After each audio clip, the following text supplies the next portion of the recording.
다음에서 설명하는 노인 학대 유형은 고장난 보청기, 금이 간 안경을 끼고 있다. 이거 뭐죠? 필요한 물품을 제공하지 않은 거예요. 계절에 맞지 않는 더러운 의복을 입고 있다.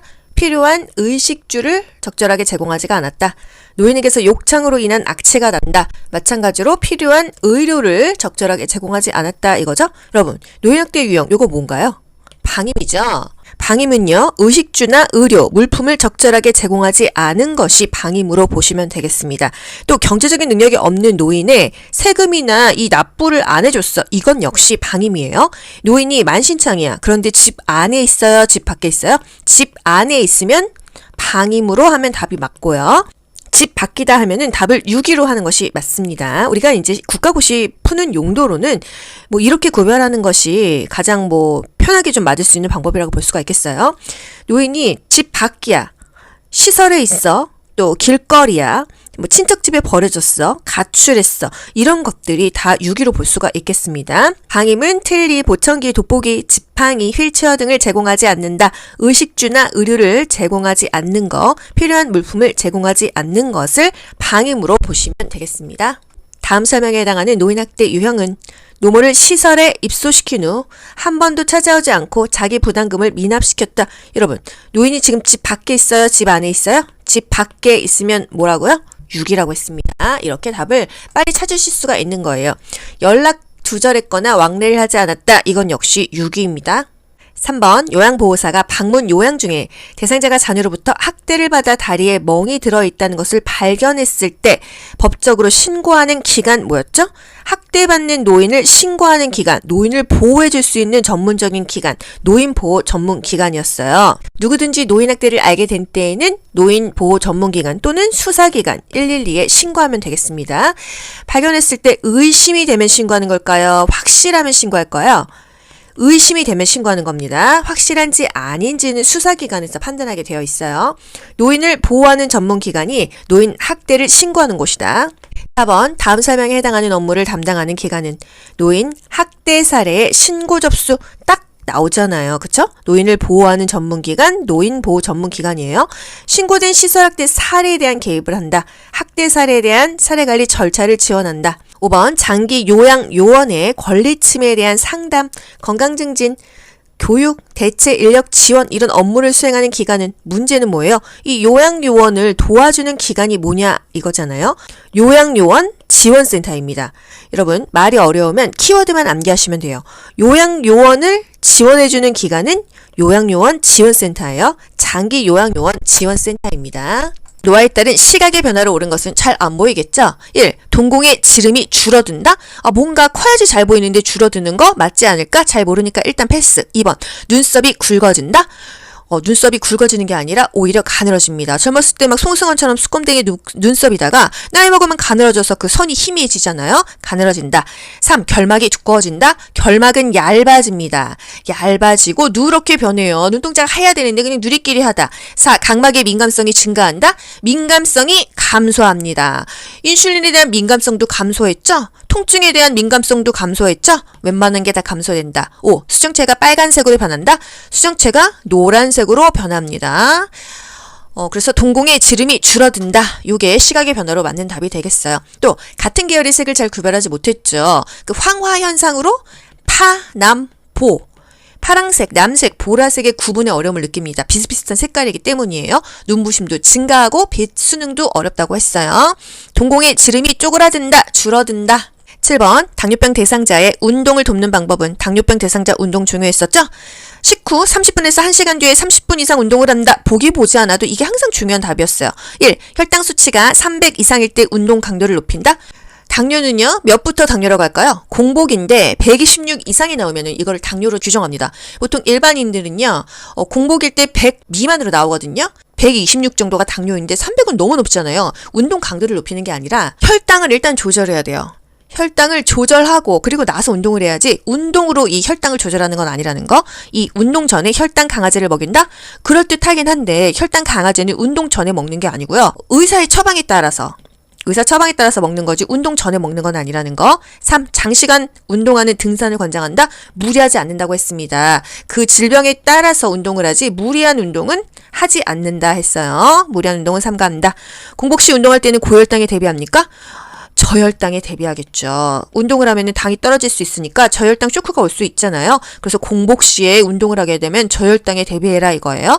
식후 30분에서 1시간 뒤에 30분 이상 운동한다. 이게 당뇨병 운동에서 가장 중요하고, 여러분 당뇨병 하면은 나중에 합병증으로 뭐가 온다 그랬어요? 발기부전이 온다. 그리고 발 관리를 주의해라. 뭐를 일자로 자르라고 했죠? 발톱은 일자로 잘라라. 손톱은 둥글게 잘라도 된다고 했어요. 당뇨병의 4가지 증상이 또 최근 국시에 나왔었습니다. 뭐죠? 다음, 다식, 다갈, 다뇨예요. 쉽지 않나요? 다음, 다식, 다갈, 다뇨. 많이 마시죠. 다식 많이 먹죠. 다갈 계속 목말라요. 다뇨 오줌을 많이 쌉니다. 다음, 다식, 다갈, 다뇨가 당뇨의 증상이고, 발톱은 일자로 잘라서 발 관리를 해줘야 된다. 발기부전에 휴유증이 올 수가 있다. 밥 먹고 30분에서 1시간 뒤에 혈당이 올라가니까 그때 30분 이상 운동을 한다. 주 5회 운동을 한다. 이 정도까지요. 8번 안압상승으로 이러면 바로 뭐가 나오죠, 여러분? 녹내장 나와요. 시신경이 손상되어 시력이 점차적으로 약해지는 질환은 안압상승이다. 통증이 있다. 뿌옇게 흐려지는 녹각, 각막이다. 각막이 뿌옇다 하면은 녹내장이에요. 9번 수두를 일으키는 바이러스 하면은 사실 딱 나옵니다. 대상포진이죠. 띠 모양의 수포, 통증, 가려움, 자결감, 타는 듯한 통증이죠. 포함한 발진이 일어난다고 하면 이거는 대상포진이 되겠습니다. 대상포진, 수두를 일으키는 바이러스에 의해서 이 피부와 신경절에 염증이 생깁니다. 면역력이 떨어졌을 때 많이 생기죠. 그래서 대상포진 65세 이상이라면 예방접종 맞아라 합니다. 이 자결감 타는 듯이 이렇게 따끔따끔하니 아파요. 그래서 수포가 올라와요. 보통 여자분들 같은 경우는 이 등 뒤 브레이지어 라인 이쪽에 많이 생겨서 본인이 잘 모릅니다. 그래서 허리가 아픈 경우도 있어요. 저희 요양보사 동기 언니가 이 산부인과에서 일을 하는데 간호조무사 자격증도 있었어요. 언니가 산부인과에서 일하는데 그렇게 허리가 아팠대요. 그래서 아기를 뭐 이렇게 막 돌보고 하다가 허리가 너무 아팠는데 알고 보니까 요통이 아니라 대상포진이더라고요. 그래서 살면서 그렇게 허리가 아픈 적은 처음이었다고 했습니다. 이 등 쪽은 잘 안 보이기 때문에 너무 아프다 하면은 좀 누구한테 봐달라 그래야 돼요. 그래서 여러분 대상포진이 온 것 같다 하면 어디로 가셔야 되죠? 피부과로 가셔야 됩니다. 아시겠죠? 다른 과 가면은 이게 치료가 늦어져요. 피부과로 가셔야 됩니다. 초기에 좀 빨리 잡아야지 이게 번지지가 않고 후유증이 적어요. 한번 대상포진 걸리면 또 어떻게 되죠? 면역력이 떨어질 때마다 또 계속 걸리는 수가 있어요. 그리고 대상포진 후 신경통, 후유증이 있습니다. 그래서 뭔가 너무 컨디션이 안 좋은 것 같고 평소랑 다른 아픔이 왔어. 그럼 여러분 대상포진 염두에 두시고 피부과 가세요. 65세 이상만 생기는 건 아닙니다. 40세, 50세도 요즘에는 면역력 떨어져서 많이 생겨요. 그래서 자기가 몸이 어딘가 아프면은 피부에 발진이 없는지 좀 확인을 해보세요. 대상자도 아이고 쑤시다 그러면은 또 그냥 뭐 허리 아프겠거니 이렇게 그냥 너무 안일하게 대처하지 마시고 피부를 한번 살펴보세요. 이제 수포가 올라오기 시작하면은 거의 다 대상포진입니다. 10번 다음 중 욕창이 발생할 위험 요소가 많은 대상자. 1. 영양 부족으로 근육이 위축된 대상자. 맞죠?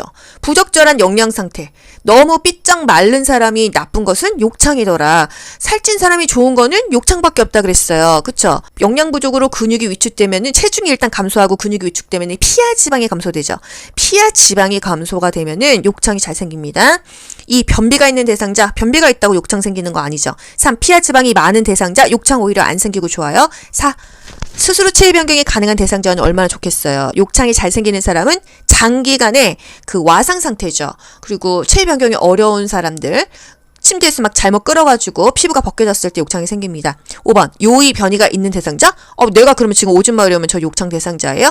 그게 아니죠. 요실금 변실금이 있는 대상자입니다. 여러분 이거를 뜻을 이해하면은 당연히 아니죠. 우리가 똥 매리고 오줌 마리다고 욕창 대상자가 되는 건 아니잖아요. 그쵸? 요실금, 변실금 있는 대상자. 왜? 습기로 인해서 피부가 손상되잖아요. 미생물이 번식하니까요. 그래서 욕창 발생 위험 요소가 많은 대상자는 영양이 부족하고 근육이 없는 삐쩍 마른 대상자가 되겠습니다. 피하 지방이 많으면 오히려 욕창이 안 걸린다는 거. 정답 1번. 노인성 질환의 특성으로 옳은 것은 노인성 질환이요? 1. 초기 진단과 예후 예측이 용이하다? 어렵죠. 2. 질환의 경과가 빠른 급성 질환이 많아요? 길고 만성 질환이 많다. 3. 질환의 원인은 명확하나 치료가 어렵다? 명확하지 않죠. 늙어서 그런 건지 어디가 아픈 건지 불명확하다. 치료가 어렵다. 가벼운 질환에도 의식장애를 일으키기가 쉽다 그랬어요. 젊은 사람 설사한다고 의식장애 일으키지 않잖아요. 노인들은 가벼운 질환에도 의식장애를 일으키기가 쉽다. 5. 약물의 배설이 빨라. 약물에 대한 반응이 둔감하다.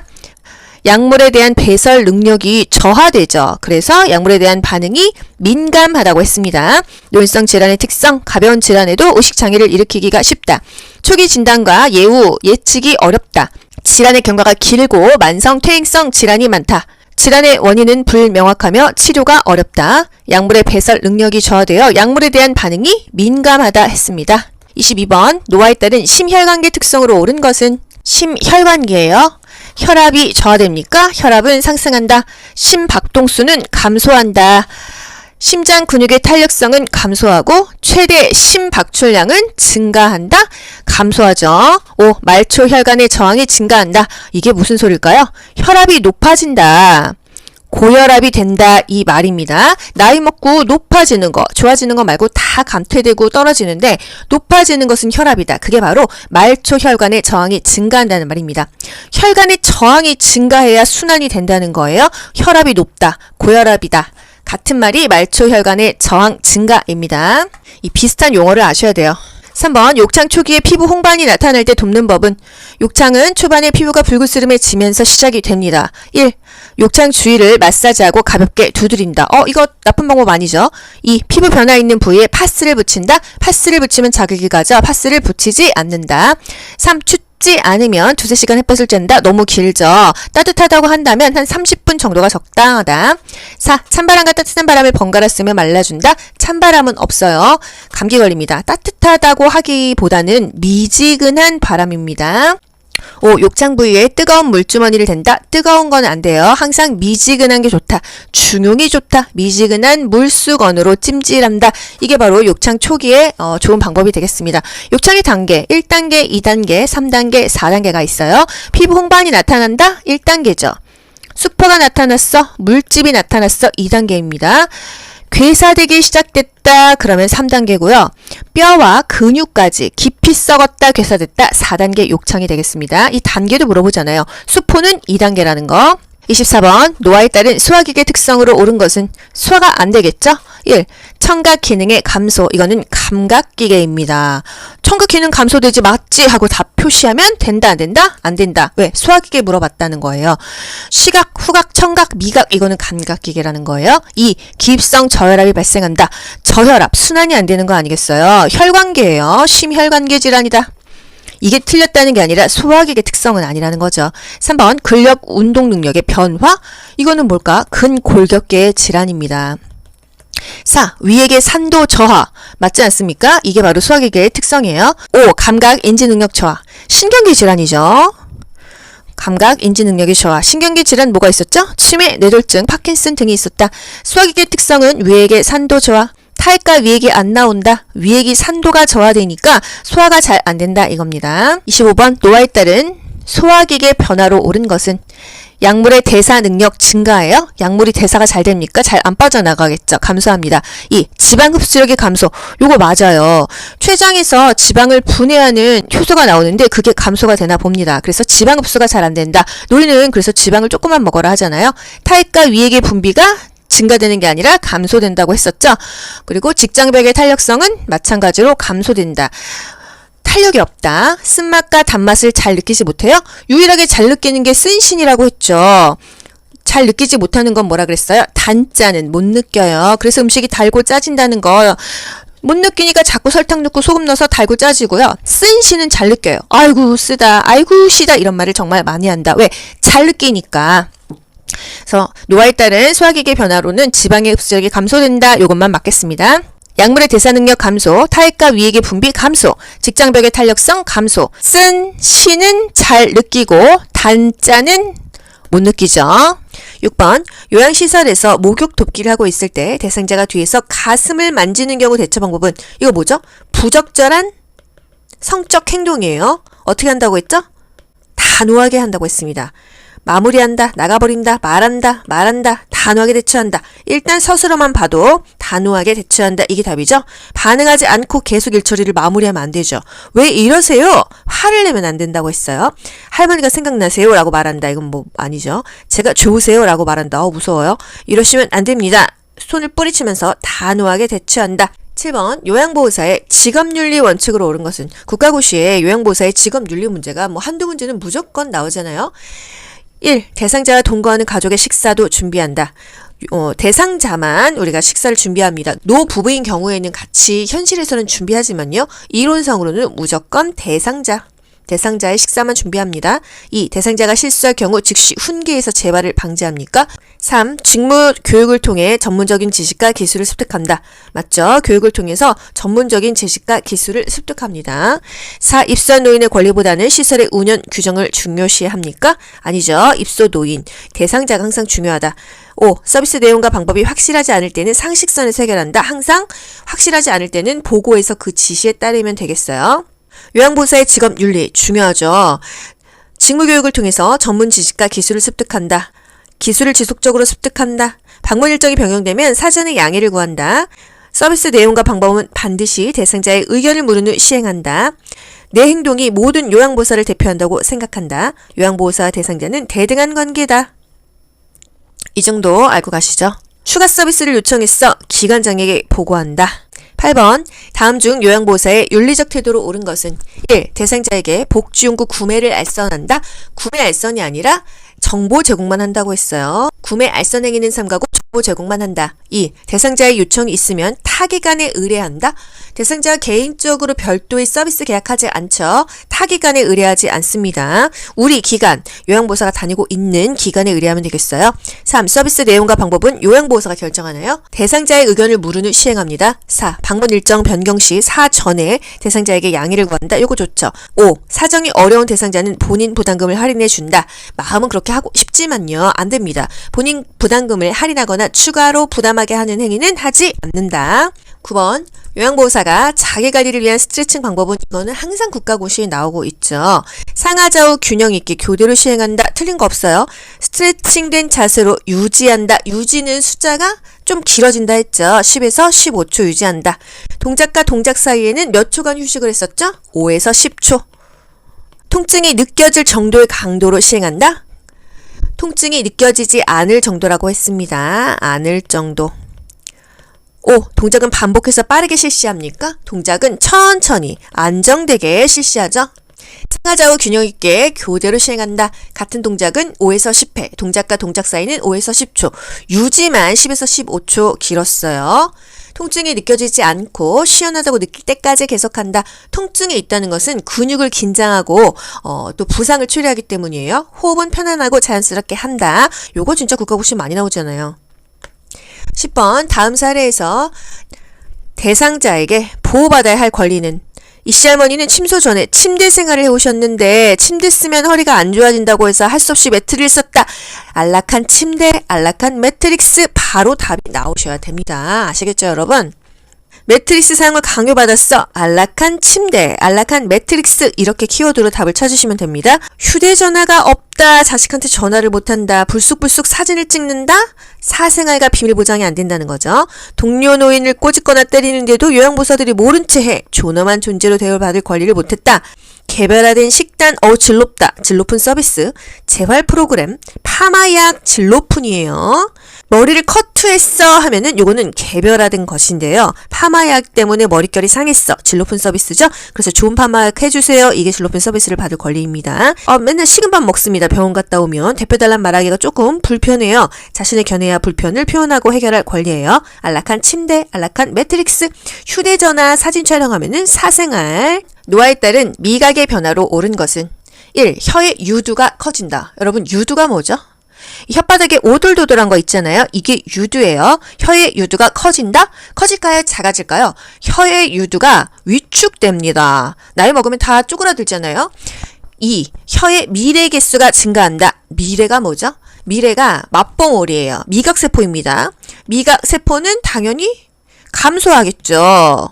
나이 먹고 증가하는 건 많지가 않더라. 감소합니다. 그럼 미래는 어디 있나? 유두 이 밑에 미뢰, 이 맛을 느끼는 미각세포가 이게 미뢰라고 하네요. 유두는 위축되고 미뢰 개수는 감소된다. 3. 단짠이 향상됩니까? 단짠, 단맛과 짠맛은 감소된다 그랬어요. 단짠은 감소된다. 그럼 뭐가 늘어나? 인생의 쓴맛과 신맛, 쓴시는 잘 느낀다 했습니다. 나이 먹고 오히려 더 향상되는 건 없는데 쓴맛 좋아요? 신맛 좋아요? 별로 안 좋은 거는 또 증가한다는 거예요. 아이고 써라, 아이고 쉬어라, 그런 말 정말 많이 하잖아요. 센시는 잘 느낀다, 단짠은 못 느껴요. 단맛을 못 느끼니까 설탕을 엄청나게 느꼈죠. 음식이 달고 짭니다. 4. 구강 점막의 재생이 증가할까요?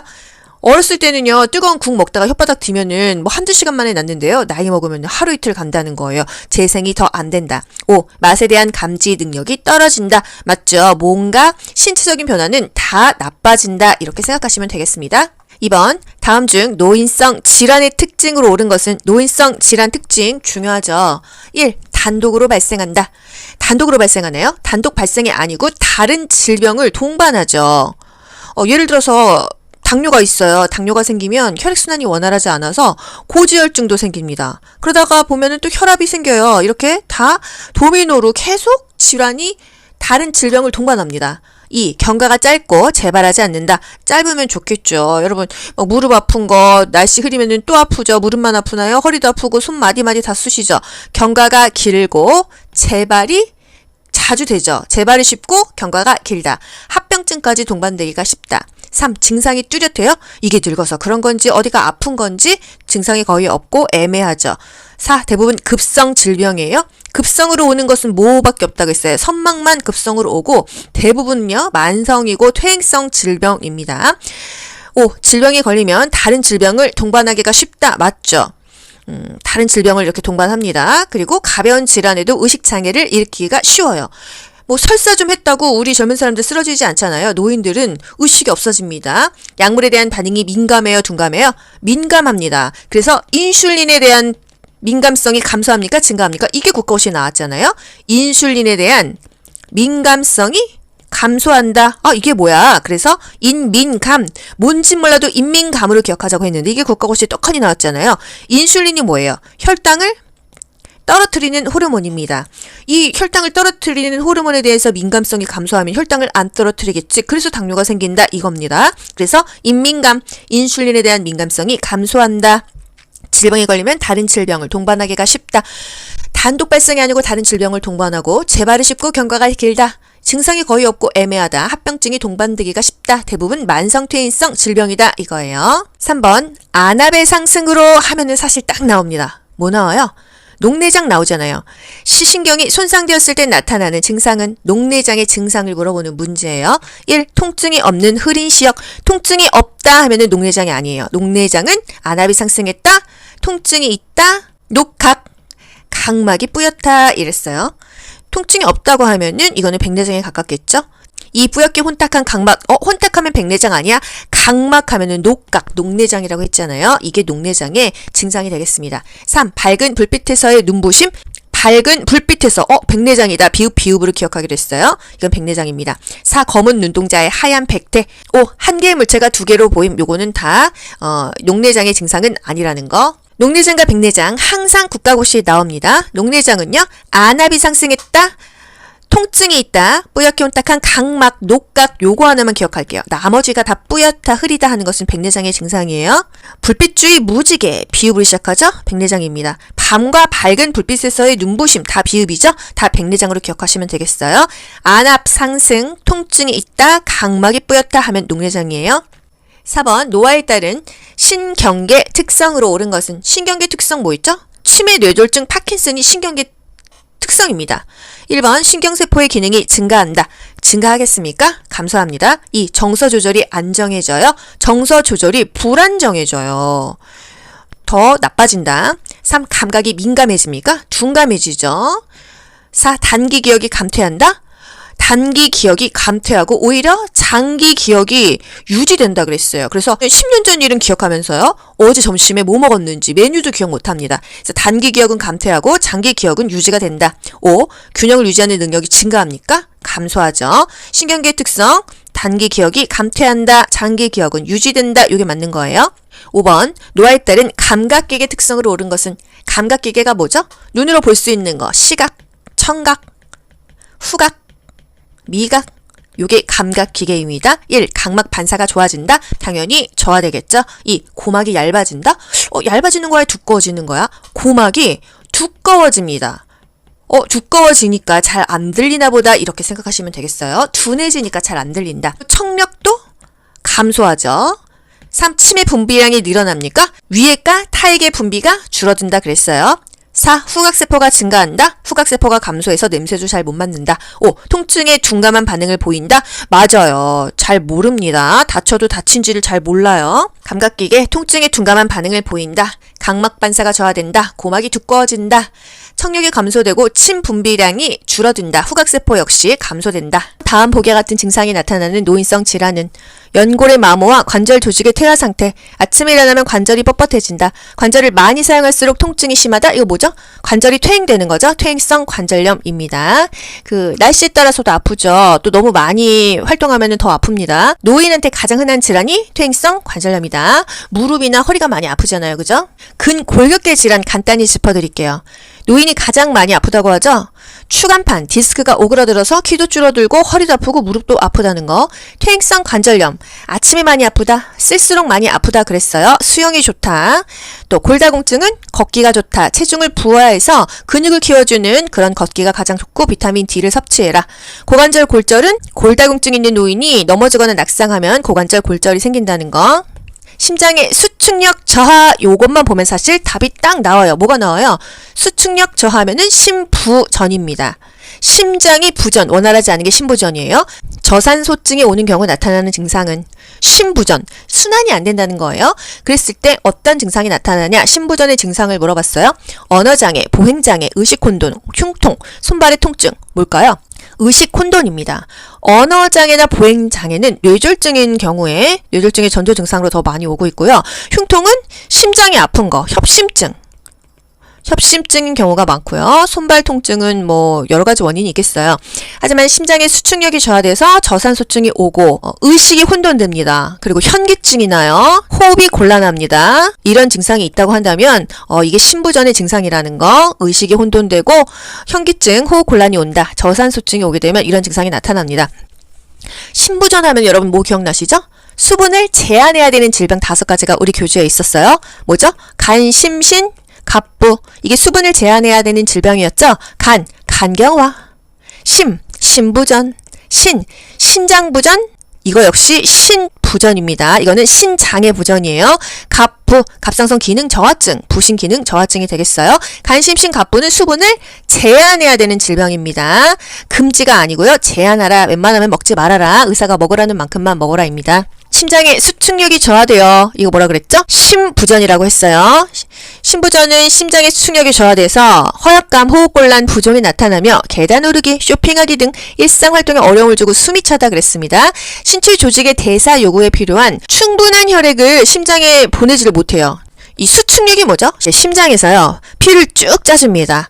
피를 쭉 짜줘서 전신을 돌아요. 전신을 돌아서 더러워진 피를 다시 끌고 들어와서 정화시켜서 다시 심장에서 피를 쭉 짜줘서 펌핑해서 혈액순환이 되는 거거든요. 수축력이 저하돼. 꾹 짜주지를 못하면 어떻게 되겠어요? 순환이 안 되겠죠. 순환이 안 되니까 허약해지고 호흡이 곤란되고 뭔가 순환이 안 될 때 더 붓는다는 거. 그리고 숨이 찹니다. 그래서 일상생활에 어려움을 준다. 수축력이 저하됐다 하면은 심부전이에요. 심장이 부전하다. 고혈압 대상자의 약물 복용 방법으로 옳은 것은 1. 체중이 감소하면 복용량을 줄인다. 그렇지 않습니다. 2. 두통증의 증상이 없으면 약을 중단한다. 3. 혈압이 상승할 때만 약을 복용한다. 혈압이 조절되어도 먹으라고 했잖아요. 4. 혈압이 조절되어도 규칙적으로 약을 복용한다. 고혈압은요, 항상 국가고시에 나오는 거 가장 중요한 거, 조절돼도 약을 먹어라 이것입니다. 혈압약은 꾸준히 먹어야 되지 마음대로 이 약을 더 먹거나 덜 먹거나 중단하거나 하면 큰일 난다는 거예요. 전날 복용하지 않은 약은 다음날 2회분을 복용한다. 약은 따블로 먹지 않습니다. 인삼이나 홍삼, 고혈압과 먹으면 되나요? 안 되나요? 안 됩니다. 인삼 같이 먹지 말아라. 또 자몽 주스랑 고혈압약 먹지 말라고 했어요. 왜? 그 고혈압, 고지혈증의 부작용이 증가하기 때문에 자몽 주스랑 혈압약 먹지 말아라. 인삼과 혈압약 먹지 말아라. 이게 우리 국가고시에서 물어보는 중요한 것들이에요. 노인이 약물에 쉽게 중독되는 이유가 뭘까요? 1. 지방량의 감소.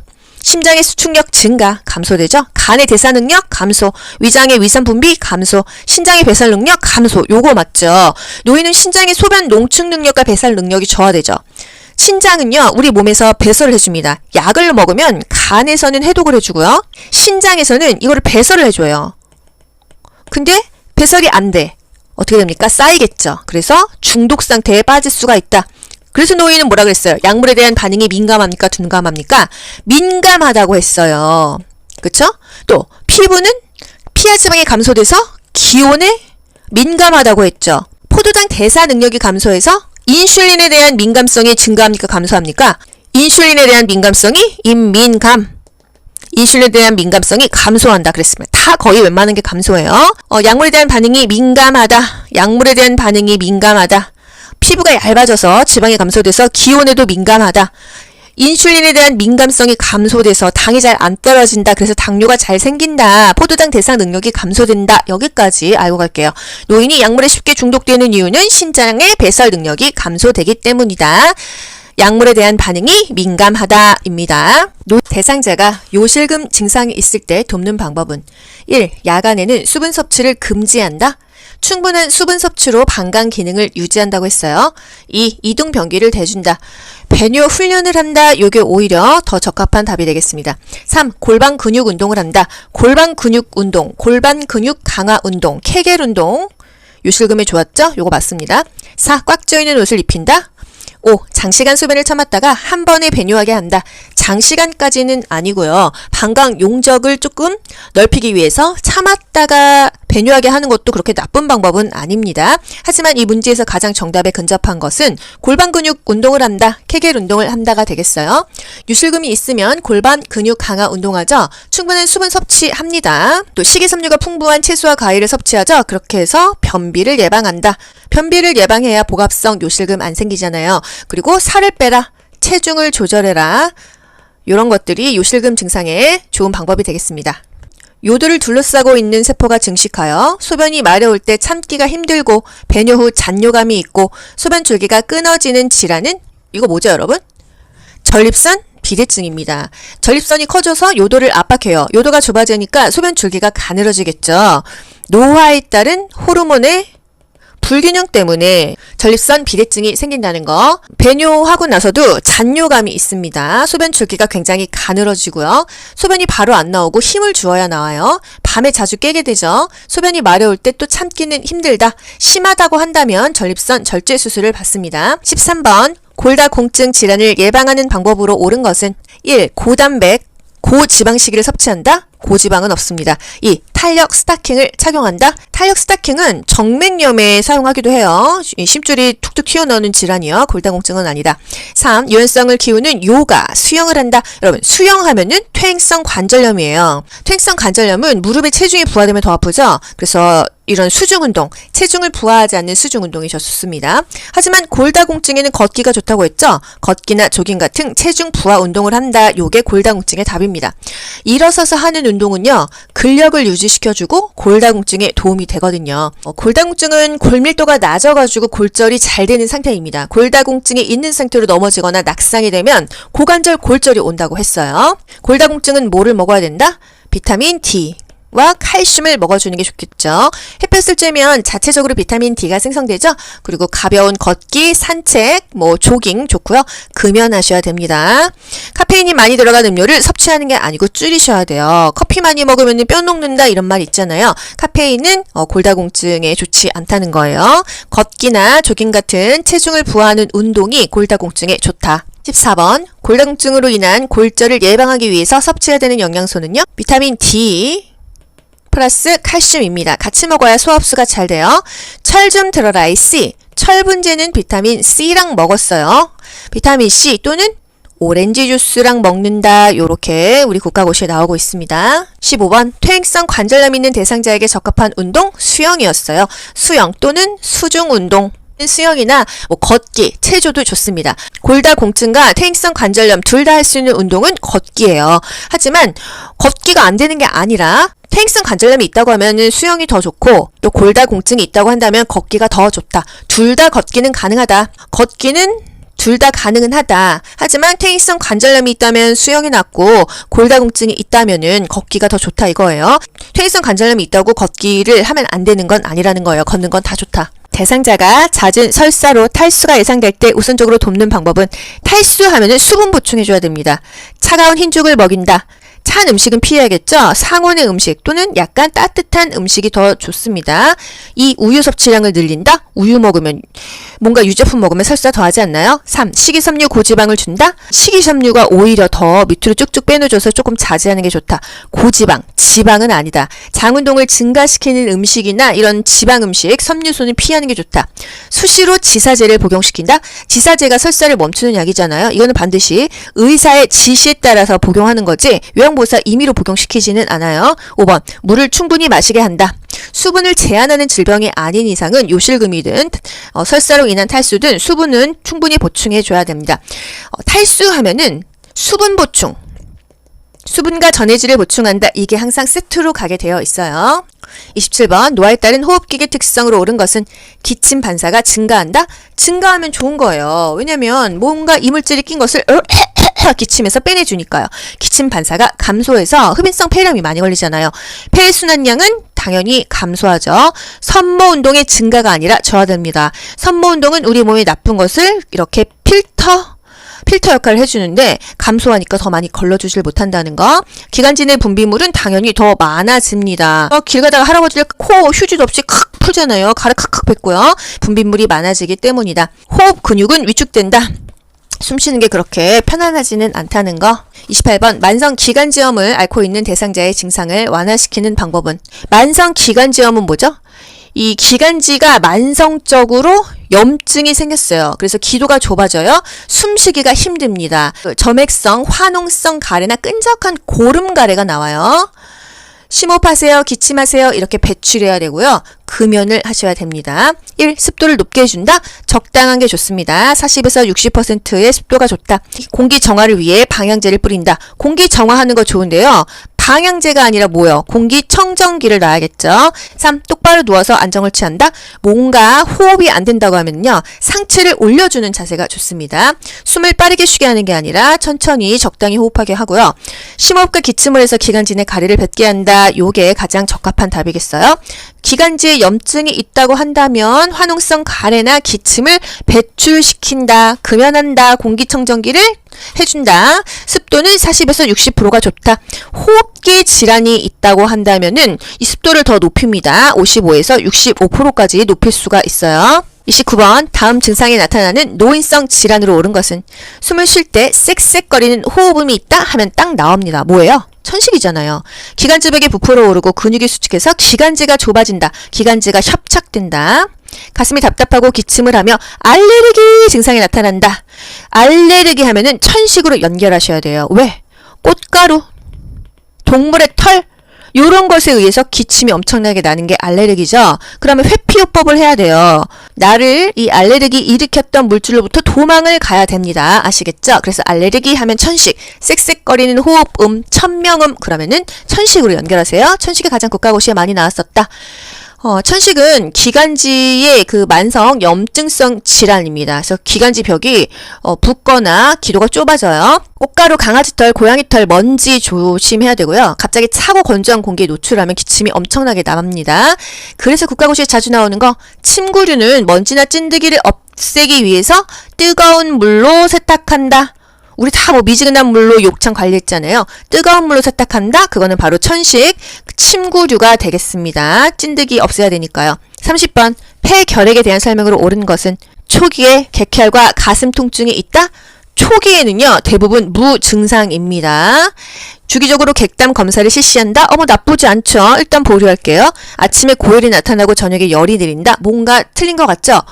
고열은 오후에 고열이 나타나고 늦은 밤에 열이 내립니다. 오후에 고열, 늦은 밤에 열이 내린다. 4. 결핵약제를 일주일 정도만 복용하면 완치가 된다. 결핵약제는요, 항결핵제를 먹이는데요. 내성이 생기지 않기 위해서 다양한 종류의 결핵약을 먹이는데 양이 엄청나게 많아요. 복용 기간도 굉장히 길어요. 뭐 짧게는 6개월부터 2년까지도 먹기도 합니다. 그래서 이렇게 일주일 정도만 복용하면 완치가 되는 게 아니라서 결핵은 걸리면 간이 상한다 이런 얘기가 괜히 있는 게 아니에요. 약의 양이 엄청나게 많고 복용 기간이 길다는 거. 결핵은 감염성이 없는 유전병이다? 아닙니다. 결핵은 감염성이 있는 질환입니다. 호흡기계 질환이죠.